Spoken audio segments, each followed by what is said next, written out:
Hello and welcome back to Inbound Unbound. I am Michaela Phillips. I am here today with Adam Bossler, and we're going to be talking about the hidden strategy behind great manufacturing content. It's very well hidden. Very obviously. hidden. I can barely even say it. Adam, do you want to go ahead and introduce yourself? I know you've been on the podcast before, but This is my second time.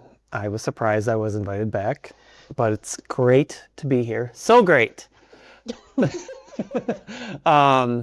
So I'm Adam Vossler. I'm going to try to get my title right this time. The Director of Content at Protocol 80. What that means is I direct content. Furthermore, I don't know how to describe it. I got it. It's a new title. It's a new title. It's so new that I can't even describe it other than I direct content. No, I think I would say it's like I help decide what we're going to write about when try to explain to our clients who are mostly in the manufacturing world why we're doing that and kind of how we're going to attack it. And that would involve keywords, SEO, all those fun things, AI nowadays, how we're going to appear in AI search, and just, top level strategy, combining our forces together and deciding how that's going to play out for our clients. Yeah, you nailed it. I nailed it. Yeah. First try. And helping out with the team too. Yes, mentoring. Yes, I'm Yep. a coach, unofficially self-appointed coach, mentor. All I'm those gonna get you like things. a content whistle, so This- that oh, so that you could like truly be a coach, run some drills. If you see a bad blog come through, yeah, blow the whistle. I'm already like in my head trying to think of like who I would emulate as a coach. Like, I don't think I'd be very like encouraging, like Sean McDermott. It'd be more like a Bill Belichick. Bill Belichick, yes. Just grumpy and ornery all the time. But hey, you're already showing more personality in the first few minutes of this podcast than Bill Belichick showed in his entire tenure. 40, yeah. And About still- 40 million years. And yeah, now and college. still- So but at least he has a 20-year-old girlfriend. great. No comment. All right. With that, we can get right on into it. So, Adam, talking about that hidden strategy behind great manufacturing content, many manufacturers, that's a tongue twister, It is. think that content means website, product pages. From your perspective, what does strategic content really mean? Yes. So I don't know how often we get like a potential client coming to us and being like, we need content necessarily. I'm sure it happens from time to time, but I think it's more just like, we need a better website. We need a more active website. And maybe they don't know like what that should entail in 2025. What we would call content would be creating like actual pages, blog posts, whatever that is solving for all of the stages of the buyer's journey. Not just like, hey, we're here and you should buy from us. Because if you take it back a step, we know that like most of our clients or whoever in the B2B world is not like getting online and being like, wow, that piece of metal looks so riveting, no pun intended. I need to buy 400,000 right now. It's more like several months to a few years probably, with all these purchases, very highly considered. So that means you need content out there that is not just at that end game, because I think it's like 70 something the stat is probably higher now, but I know they were saying at some point 70 something percent of research is done online in the B2B space before they ever reach out to the salesperson, because no one likes to do that anymore, right? Who wants to talk to a salesperson? Phone calls are scary. So Yeah, that's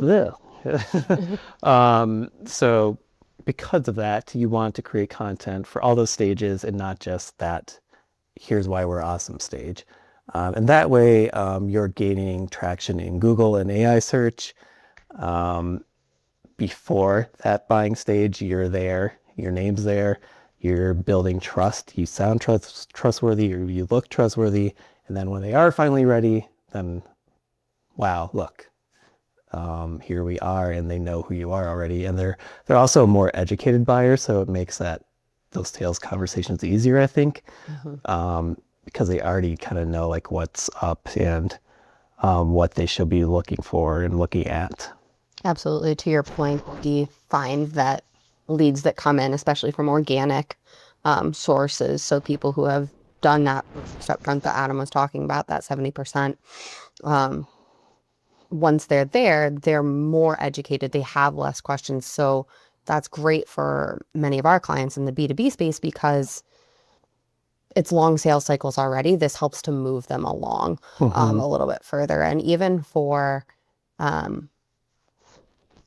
contacts that submit on a more awareness stage piece, the additional content that's been created that are more consideration stage, more decision stage, can be pieces of material that are used through like email communications and nurturing campaigns to help move them further down. So I think that one of the values of having content, and again, we rarely hear people come in and be like, I need more content. Yeah. They come in with their pain point, similar to how people are searching. Yep. But again, the content that we create can be used for that awareness stage. It can be used for education through organic search, but it can also be used in different mediums like nurturing campaigns through email, promotion of things on social, and engaging with that audience of people who already know you. Absolutely. Awesome. So why do you think content is still relatively undervalued in the B2B manufacturing space compared to other industries? Because we hear a lot like from the bigger marketing world, it's like, oh, things are getting oversaturated. Things are, but there's still topics that we're writing for some of our clients that there's nothing out there yet. We're the first. Yeah. So why do you think that happens? Because these people are old. That's a short and maybe overly simplified answer. No, but in all seriousness, I think it's like maybe a combination of like traditional markets where they have operated the same way for like 50 years, and they got the business from their father, and they have these like long legacy customers of 20 years, and they are all about like going in person and the handshake deal and the facility tour. Like those things are still good and they still matter.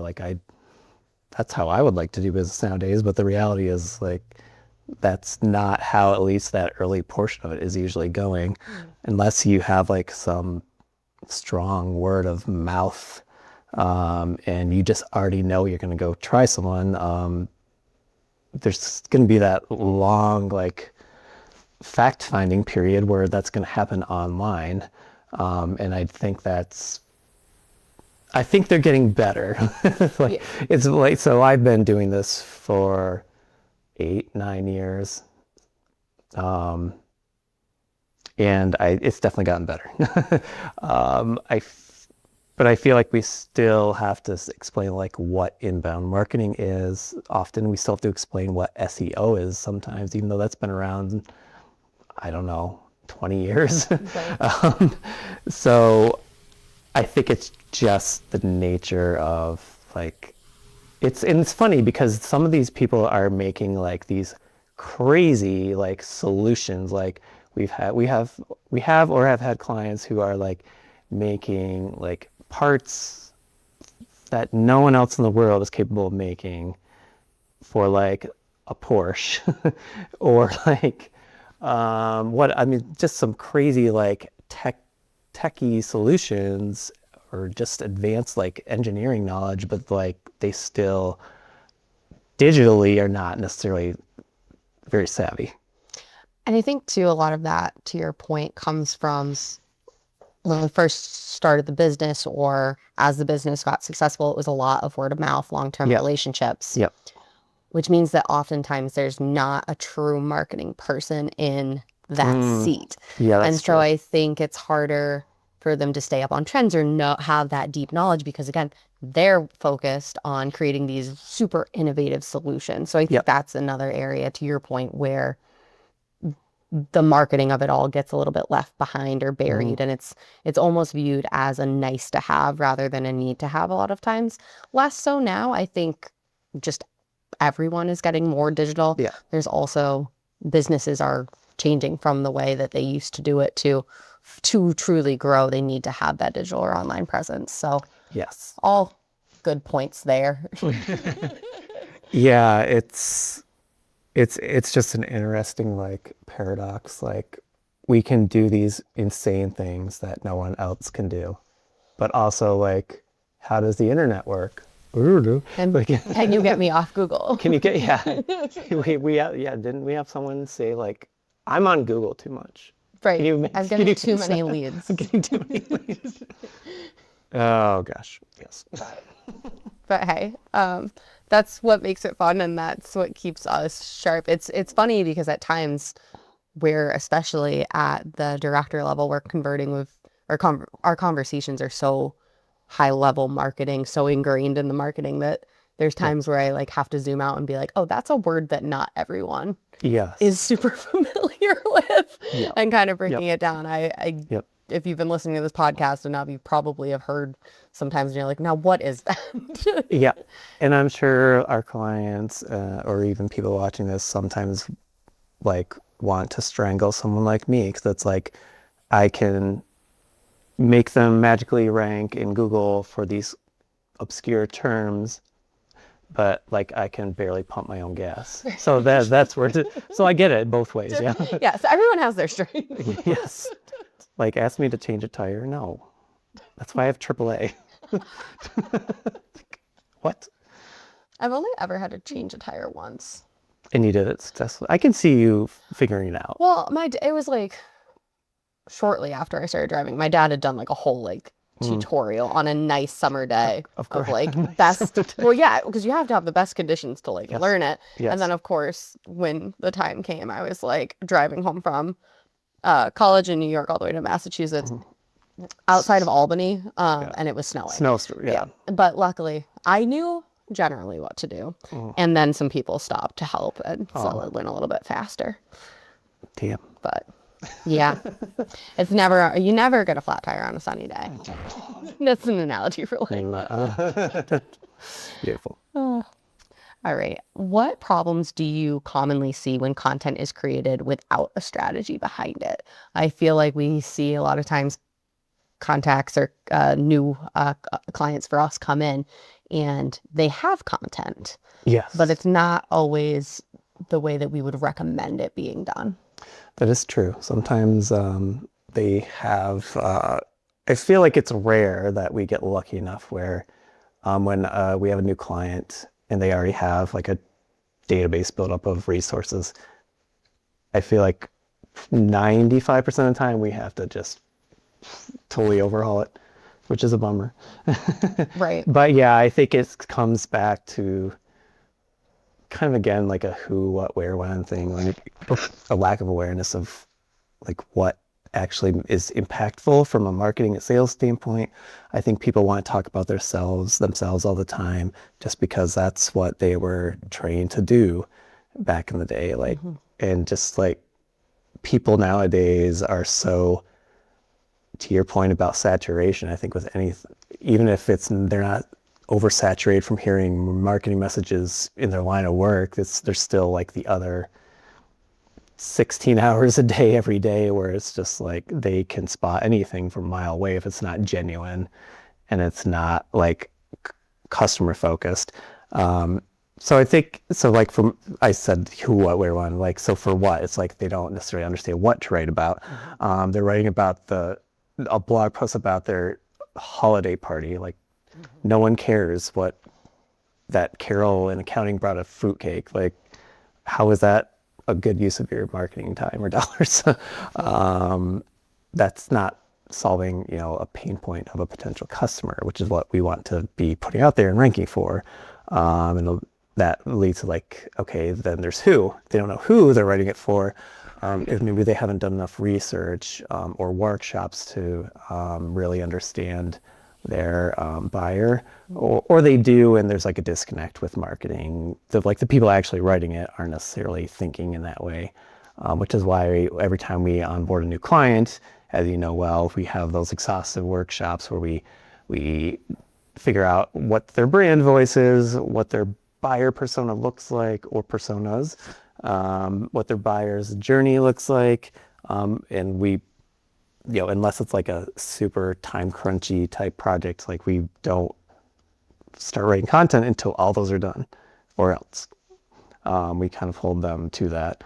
And then when, so just I would say when would mean like doing it consistently. That's probably one of our biggest, I think, pain points our ends with our clients is getting it, first of all, getting them to do it consistently and then actually getting it out the door. Because either they themselves are just not making the time to review it, or they're paranoid that, Steve in engineering should look at this, or the legal team should, or whatever, even though it's totally innocuous. And then stuff just doesn't get out the door. And then like how would be like just understanding like the larger goals, how this is going to tie in with the other things we're doing so that it's not just random one-offs and just, oh, this sounds good, let's do it. Yeah. How is it going to tie into the other content we've done so that we can build that like larger focus on the site? Or how are we going to implement SEO best practices? How are we going to focus our keywords on there so that people are finding our articles, and that the people who are finding our articles are the ones that we actually want to buy from us, and not just random people on the internet. Right. And I think a lot of times people have the best intentions. They're like, great, we want to start producing good content. Yes. We know that this is important. It's shoved down everyone's throats. They're like, we're on it. But without the strategy behind it or the tools even to do some of that in-depth keyword research, which is something that we bring a lot of value to with our clients. I think, to your point, a lot of times people come in and they have all this content and we end up having to rework a lot of that. And one of the main things that we do while reworking it is go back through and be like, okay, so what is the primary keyword for this? So often we see pieces that don't have one, which again limits its ability to reach the right people. Sometimes it's a topic that just isn't something, to your point, that a target person would care about. Like fun facts for Thanksgiving. Yeah, and that's calling ourselves out. Because that is on the P80 website. Yes. And that was kind of to an extent, that was kind of the thing like a decade ago, like create content, start a blog. And so that's why even us, 10 years ago wrote that stupid Thanksgiving fun facts and now blog we have post. to filter Thanksgiving out of all of the keyword research that we do in reports. Yes, a decade later is still haunting us because it has like how many thousands of views? Like 50,000 or something. It goes up every year too. Yeah, It's it just doesn't go away. But it's most of those people, to most the point, are not looking for marketing services, and especially are not B2B looking into B2B manufacturing marketing services. So yeah, really targeting in on who that person is, because otherwise you're just screaming into the void. And yes, people might find you, but it's unlikely that it's the people that you want to be finding you. Yeah. Again, that wasn't absolutely what people were doing at the time. And I think we're seeing that to some extent too, when people come to us and they're like, we want to get on TikTok. And it's not always a bad idea. But a lot of times it's really like, okay, great. How are we going to be strategic about this? How are we going to truly reach that audience of people who are our people, are the people that we want to work with, that would be interested in doing business with us, and not just watching the cool machining that our clients are capable of doing. Yeah, because there's so much you can do now. But like, if you're just doing it to do it, then you're spreading yourself so thin that you can't actually focus on what's going to drive value. Right. I was talking about it recently too, of like brands that we see do really well on social media, especially like on a TikTok. And there's very few. because of the Yeah. expense of the resources, the time that needs to be spent being really, really, really deep in on what are the current trends, making sure you hit those at the right time and not too late. Um, and Yes. I think that that makes it really, really hard to do, and it's not feasible for Right. most Yeah. Yeah, we're not gonna businesses, let alone B2B manufacturing businesses. we're not gonna tell Lily to go start a new 6-7 series of videos. I was trying to Hey find guys, that in there. yes, this is really cool trend now. Right. And by the time it goes, I find that oftentimes by the time that I'm talking about it, they're doing it, it's past the prime Yeah. already because I'm now Yeah. old. Well, yeah, you're in a weird spot where you're like I have kids, so like even though I'm like 12 or something years older than you, like I almost have an advantage. You do. So I'm completely yeah, out of it. I'm like, sometimes we yeah. spend time around my niece and nephew, and I'm like, what's going on? What's What's cool? Rick? cracking? Uh, am I cool? But no, that's the answer. So, one more question, and then we'll pause for part one of two. Okay. They say that content can act as the 24/7 salesperson. What does that mean? And what does it look like in practice, especially when we don't want the base of the content to be too salesy? Yeah, that's interesting. I'd never heard that quote before. I'm not saying it doesn't exist. They say. They Who say. is they? Yeah, who's there? I'm saying right now. No, I'm sure it's real. I think that what it can mean is that like I said, you're educating before they come to the salesperson. So they don't need to answer the same thing over and over and over again because you can create that content when they're still in that online discovery stage. Like, for example, when we are starting to create content for a new client, like one of the first things we do in that like initial content workshop is ask them, probably question number one is like, what are the FAQs that your sales team are getting and would love to not have to answer all the time? Like, what can we solve with content? Because not only is that great for building credibility, like, hey, we know what we're doing here, we know how to answer your issues, but it's also those answering those kinds of questions tend to resonate well with SEO. We love our like question-based keywords, our versus keywords. Anytime you can rank for anything like that in Google or AI, that's huge because that's right there in the core of like where you want to be. And I think maybe that 24/7 salesperson thing could also mean from like an automation standpoint. As you know, we do a lot of like email follow-up sequences, things like that for our clients. We can schedule social posts a month ahead of time. We can do this and that. We can do so many things so that we're there when we want to be, but in a way that is not so overhead intense. So content is huge for that, I think, too. Does that answer your question? Yes. Or your quote that you just made up? I've heard people say it. No, I broke it. No, that definitely answers it. And I think, too, some of where that idea is rooted in is that a piece of content can reach more people and educate more people at scale than one salesperson can do one conversation at a time. So maybe that's more so. That's sorry. That was my gong. Time's up. Time's up.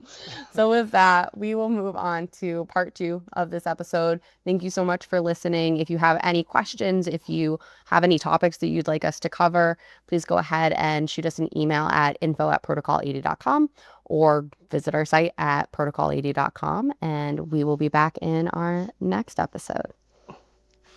Bye.